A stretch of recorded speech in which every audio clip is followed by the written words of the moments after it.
नमस्कार। आप देख रहे हैं भव्याश्री न्यूज और मैं हूं आपके साथ आदित्य। जीके के इस एपिसोड में आप सबका स्वागत है। जैसा कि आपको मालूम है कि इस एपिसोड में हम आपके लिए most important select quiz GK लेकर आते हैं।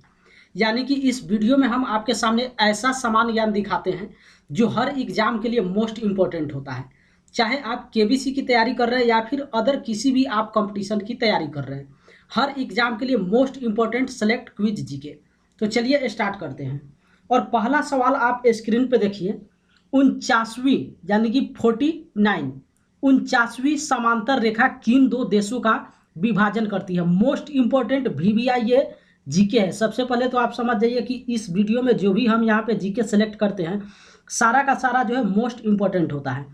49वीं समांतर रेखा किन दो देशों का विभाजन करती है? ऑप्शन ए फिनलैंड और रूस, दक्षिण अफ्रीका और केन्या, यूएसए और कनाडा, फ्रांस और जर्मनी। तो इसका करेक्ट आंसर हो जाएगा ऑप्शन सी यानी कि यूएसए और कनाडा। 49वीं समांतर रेखा जो है वो यूएसए और कनाडा को विभाजन करती है। और यहाँ पे एक फैक्ट है, सिर्फ फैक्ट को आप समझ लीजिए कि ये जो 49वीं समांतर रेखा है यह सीमा रेखा विश्व की सबसे शांत अंतर्राष्ट्रीय सीमा रेखा कही जाती है। ठीक है, तो कई बार आपसे पूछा भी जा सकता है कि विश्व की सबसे शांत अंतर्राष्ट्रीय सीमा रेखा कौन सा है, तो वो 49वीं समांतर रेखा है। चलिए यहाँ पे दूसरा सवाल देखिए। कक्षीय सतह से पृथ्वी का अक्ष का झुकाव कितना है? कक्षीय सतह से पृथ्वी के अक्ष का झुकाव कितना है? Option A 21.5 degree, option B 23.5 degree, C 90 degree और डी 66.5 डिग्री। तो इसका करेक्ट आंसर हो जाएगा ऑप्शन बी यानी कि 23.5 डिग्री। कक्षीय सतह से पृथ्वी के अक्ष का जो झुकाव है वो 23.5 डिग्री है। और यही जो झुकाव होता है यानी कि कक्षीय सतह से पृथ्वी का जो झुकाव होता है, इसी झुकाव के कारण मौसम में परिवर्तन होते रहता है। ये भी आप समझ लीजिए। तो मौसम में परिवर्तन का कारण क्या है? तो कक्षीय सतह से पृथ्वी के अक्ष का झुकाव होना। तीसरा सवाल आप यहाँ पे देखिए। महाराष्ट्र में गणपति उत्सव मनाने का श्रेय किसे प्राप्त है? मोस्ट इंपॉर्टेंट, महाराष्ट्र में गणपति उत्सव मनाने का श्रेय किसे प्राप्त है? Option A Shivaji Maharaj, B Bal Gangadhar तिलक, सी सरदार वल्लभ भाई पटेल और डी विपिन चंद्र पाल। तो इसका करेक्ट आंसर हो जाएगा ऑप्शन बी यानी कि बाल गंगाधर तिलक। महाराष्ट्र में गणपति उत्सव मनाने का श्रेय जो है बाल गंगाधर तिलक को जाता है।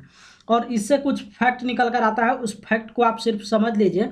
गणपति उत्सव 1893 में, ठीक है, 1893 गणपति उत्सव 1893 और शिवाजी महोत्सव 1895 से प्रारंभ करने का श्रेय बाल गंगाधर तिलक को प्राप्त होता है। तो इससे दो इंपॉर्टेंट फैक्ट निकलता है। दो इंपॉर्टेंट क्या है? एक तो महाराष्ट्र में गणपति उत्सव मनाने का श्रेय किसे जाता है? तो बाल गंगाधर तिलक। और दूसरा शिवाजी महोत्सव उत्सव मनाने का श्रेय महाराष्ट्र में किसको जाता है? तो वो भी बाल गंगाधर तिलक। चौथा सवाल आप स्क्रीन पे देखिए।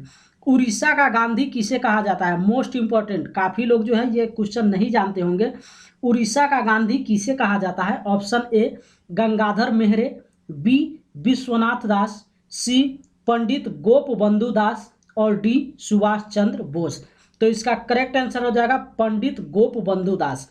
उड़ीसा का जो गांधी है वो पंडित गोपबंधु दास को कहा जाता है। और यहाँ पे एक फैक्ट है, फैक्ट को आप समझ लीजिए। जो फैक्ट यहाँ पे हम बताने जा रहे हैं काफ़ी लोग जो है इस फैक्ट को नहीं जानते हैं। 18वीं और 19वीं सदी में, ठीक है, 18वीं और 19वीं सदी में बिहार, झारखंड और उड़ीसा एक ही राज्य में शामिल था। तो ये काफ़ी प्रतिभागी जो है आज के डेट में नहीं जानते हैं। बिहार और झारखंड तो जानते थे लेकिन उड़ीसा जो है काफ़ी लोग नहीं जानते हैं। तो 18वीं और 19वीं सदी में बिहार, झारखंड और उड़ीसा एक ही राज्य में शामिल थे। पर 22 मार्च 1936 को, कब? 22 मार्च 1936 को बिहार और उड़ीसा अलग राज्य बन गया। तो ये यहाँ से एक मोस्ट फैक्ट होता है जो कई बार पूछा जाता है कि बिहार से अलग हटकर कौन सा प्रांत बना। तो अगर हो सकता है उसमें उड़ीसा ऑप्शन दे और झारखंड का ऑप्शन नहीं मिले तो उड़ीसा आपको सेलेक्ट कर देना है। चलिए यहाँ पे पांचवा सवाल देखिए। नेशनल स्टॉक एक्सचेंज कहाँ स्थित है? नेशनल स्टॉक एक्सचेंज कहाँ स्थित है? Option A Kolkata, B Mumbai, C Chennai और डी दिल्ली। तो इसका करेक्ट आंसर हो जाएगा ऑप्शन बी यानी कि मुंबई। नेशनल स्टॉक एक्सचेंज जो है मुंबई के वर्ली में स्थित है, ये आप समझ लीजिए। तो कई बार अगर मुंबई नहीं देके वर्ली ऑप्शन दे तो वर्ली भी आपको सेलेक्ट कर लेना है। तो नेशनल स्टॉक एक्सचेंज जो है वो मुंबई के वर्ली में स्थित है। छठा सवाल आप स्क्रीन पे देखिए, किसी कंपनी के ऋण पत्र धारक उसके क्या है? किसी कंपनी के ऋण पत्र धारक उसके क्या है? ऑप्शन ए अंशधारी, बी लेनदार, सी निदेशक और डी देनदार। तो इसका करेक्ट आंसर हो जाएगा ऑप्शन बी यानी कि लेनदार। किसी कंपनी के ऋण पत्र धारक जो है लेनदार होते हैं। और कैसे लेनदार होते हैं, सबसे पहले ये कंफ्यूजन आप यहाँ पे दूर कर लीजिए। ऋण पत्र धारक का मतलब क्या होता है? तो ऋण पत्र धारक एक निश्चित दर के ब्याज पर कंपनी को ऋण देती है, ठीक है। ऋण पत्र धारक जो है एक तरीके से आप कह सकते हैं कि ये कर्ज देने का कंपनी है, लोन देने का कंपनी है। तो ऋण पत्र धारक एक निश्चित दर के ब्याज पर कंपनी को ऋण देती है, इसीलिए किसी कंपनी के ऋण पत्र धारक उसके लेनदार हो जाते हैं। चलिए सातवां सवाल आप स्क्रीन पे देखिए, आधुनिक आवर्त सारणी किसने प्रस्तुत की थी? Option A Mendeleev, B Henry Moseley, C Rutherford और डी बोर। तो इसका करेक्ट आंसर हो जाएगा ऑप्शन बी यानी कि हेनरी मोजले। आधुनिक आवर्त सारणी जो है हेनरी मोजले ने प्रस्तुत की थी। इस क्वेश्चन से कुछ फैक्ट निकल कर आता है। फैक्ट क्या है वो आप समझ लीजिए। मेंडलीफ ने सबसे पहले आवर्त सारणी बनाई, ठीक है। आधुनिक आवर्त सारणी हेनरी मोजले ने बनाई, जबकि आवर्त सारणी मेंडलीफ ने बनाई। तो ये आप दो कंफ्यूजन आप दूर कर लीजिए। अगर आपसे क्वेश्चन पूछा जाए कि आवर्त सारणी किसने बनाई तो उसे मेंडलीफ ने बनाया, ठीक है।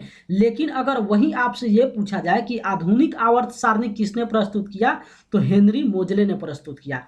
अब दोनों में फर्क क्या है, दोनों के आवर्त सारणी में फर्क क्या है, उस फर्क को आप समझ लीजिए। जिस आवर्त सारणी को मेंडलीफ ने प्रस्तुत किया उसमें तत्वों को उनके परमाणु भार के आधार पर व्यवस्थित किया गया है, ठीक है। मेंडलीफ के आवर्त सारणी में तत्वों को उनके परमाणु भार के आधार पर व्यवस्थित किया गया है, जबकि हेनरी मोजले के आधुनिक आवर्त सारणी में तत्वों को उनके परमाणु क्रमांक के आधार पर व्यवस्थित किया गया है। ये दोनों में फर्क है। पहला परमाणु भार पे व्यवस्थित किया गया और दूसरा परमाणु क्रमांक के आधार पर व्यवस्थित किया गया है।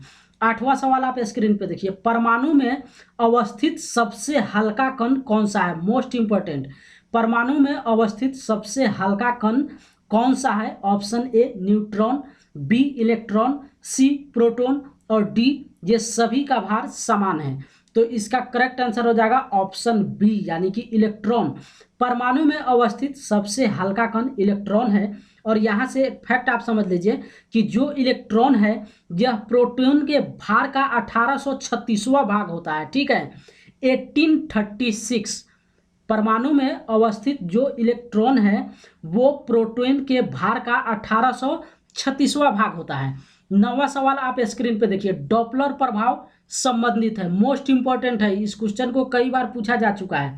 डॉपलर प्रभाव संबंधित है ऑप्शन ए मनोविज्ञान, बी ध्वनि, सी जनसंख्या और डी मुद्रा प्रचलन।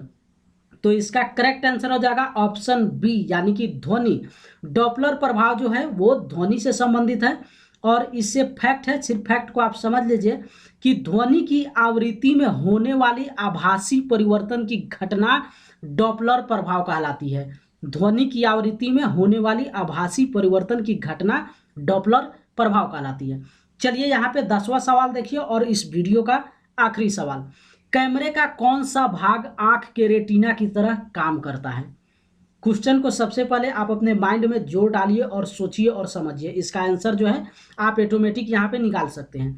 कैमरे का कौन सा भाग आंख के रेटिना की तरह काम करता है? Option A shutter, B film, C diaphragm और डी इनमें से कोई नहीं। तो इसका करेक्ट आंसर हो जाएगा ऑप्शन बी यानी कि फिल्म। कैमरे का जो फिल्म भाग होता है वो आंख के रेटिना की तरह काम करता है। अब कैसे काम करता है, इसका ऑप्शन बी फिल्म कैसे सही होगा, इसका फैक्ट भी आप समझ लीजिए। तो जिस प्रकार कैमरे की फिल्म या फिर रील, जिस प्रकार कैमरे की फिल्म या फिर रील पर वस्तु का प्रतिबिंब बनता है उसी तरह आंख के रेटिना पर भी वस्तु का प्रतिबिंब बनता है। इसलिए इसका करेक्ट आंसर क्या हो जाएगा?